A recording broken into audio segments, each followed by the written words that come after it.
नाज़रीन ते breaking news अवां शेयर कंदारूं। PTI chairman Imran Khan foreign funding case में इस्लामाबाद हाई कोर्ट में पेश थियो आहे। इस्लामाबाद हाई कोर्ट इमरान खान के फौरी तौर अदालत में पेश थियण जो हुक्म ॾिनो हो। ख़बर अवां शेयर कंदारूं। नाज़रीन या ब्रेकिंग न्यूज़ अवां सां हिकु ॿीहर शेयर कंदारूं। वज़ीर आज़म इमरान खान अदालत में पेश थियो आहे। अॻूणो वज़ीर आज़म इमरान खान अदालत में पेश थियो आहे। फॉरेन फंडिंग केस में इस्लामाबाद हाई कोर्ट इमरान खान के तलब कयो हो और इमरान खान के कुछ देर पहिरियां अधु कलाक में पेश थियण जो हुक्म ॾिनो वियो हो। हिन वक़्तु अॻूणो वज़ीर आज़म इमरान खान अदालत में पेश थी चुको आहे। ब्रेकिंग न्यूज़ आवाज़ शेयर कयूं पिया। PTI chairman Imran Khan foreign funding case में इस्लामाबाद हाई कोर्ट में पेश थी वियो आहे। इस्लामाबाद हाई कोर्ट इमरान खान के फौरी तौर अदालत में पेश थियण जो हुक्म ॾिनो हो।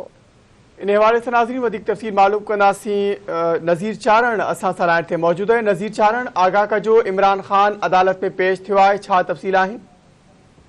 जी बिल्कुल, इस्लामाबाद हाई कोर्ट तरफा इमरान खान के अदालत में पेश थियण लाइ 30 मिनटनि जो टाइम ॾिनो हो। जंहिं बाद हिन वक़्तु जेको आहे सो इमरान खान अदालत इस्लामाबाद हाई कोर्ट में पहुची चुको आहे ऐं जेकी केस जी ॿुधणी आहे गिरफ़्तारी खां अॻु ज़मानत वारी दरख़्वास्त ते ॿुधणी शुरू थी चुकी आहे। पर इन खां अॻु में जेको आहे सो जीअं इमरान खान इस्लामाबाद हाई कोर्ट पहुतो त हुनजो जेको चेहरो हो मुकमल तौर ते लखल नज़र अची रहियो हो ऐं मायूस नज़र अची रहियो हो ऐं खेसि जेको आहे इहा परेशानी हुई त मूंखे कंहिं वक़्तु बि जेको आहे सो जेल में जेको आहे सो रखे सघनि था। ऐं इन सिलसिले में जॾहिं साफ़िन तरफ़ां सुवाल कयो वियो त जेकॾहिं तव्हांखे पुलिस गिरफ़्तार करणु चाहे त पोइ तव्हांजो छा रद्द हूंदो, जंहिं ते इमरान खान वाज़ह तौर ते हिकु दफ़ो ॿीहर जेको आहे सो धमकी आवे ऐं आमिर रवे में जेको आहे सो साफ़िन खे जवाबु ॾिनो त मां जेको आहे सो जेकॾहिं ज़मानत न मिली त मूंखे ख़बर आहे त हीअ मूंखे जेल में मोकिलींदा ऐं मां जेल लाइ तयारु आहियां ऐं जेकॾहिं मूंखे जेल में मोकिलियो वियो त पोइ उनखां वधीक मां जेको आहे हिकु दफ़ो ॿीहर ख़तरनाक थी सघां थो।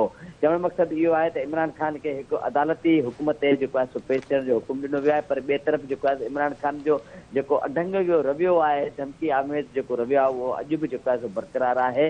ऐं साफ़िन खां गैर रस्मी सुवाल ते जॾहिं पुछियो वियो सुवाल इमरान खान खां त इमरान खान चयो त मूंखे ख़बर आहे त मूंखे पुलिस जेको आहे सो गिरफ़्तार कंदी ऐं मां जेल में जेको आहे सो वञण लाइ बि जेके तयारियूं आहिनि उहे मुकमल करे वरितियूं आहिनि।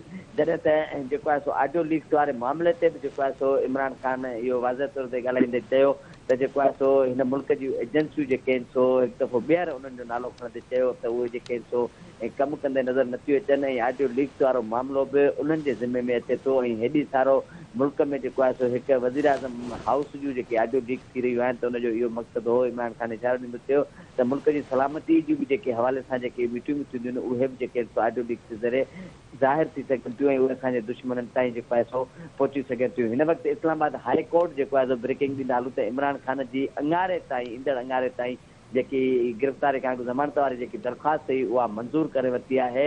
ऐं चीफ जस्टिस अतर मिनल्ला रिमार्क्स ॾींदे चयो त इमरान खान जेको आहे सो उन जेकी दरख़्वास्त गिरफ़्तारी अॻु वारी जेकी अदालत में ॾिनी आहे पंहिंजे वकील ज़रिए उहा दरख़्वास्त मंज़ूर कजे थी ऐं असां हिदायत कयूं था त ईंदड़ अंगारे ताईं जेको आहे सो इमरान खान हिकु दफ़ो ॿीहर जेको आहे सो अदालत में पेश थिए।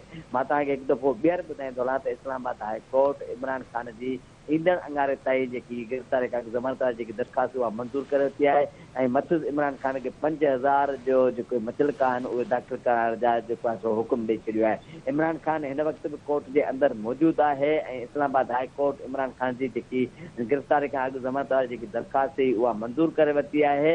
ऐं इस्लामाबाद हाई कोर्ट अॼु जेको आहे सो जेकी फॉरेन फंडिंग केस में गिरफ़्तारी अॻु वारी जेकी दरख़्वास्त हुई उहा मंज़ूर कई आहे। पर इमरान खान तरफ़ां गुज़िरियल ॾींहुं बि जेको आहे सो FIA तरफ़ां हिकु ॿियो केस दाख़िल कयो आहे ऐं उन केस में बि जेको आहे सो FIA तरफ़ां पुलिस ख़ासि तौर ते घरू खाते खे इहा दरख़्वास्त ॾिनी आहे। वॾी महिरबानी नज़ीर चारण आगाह करण लाइ।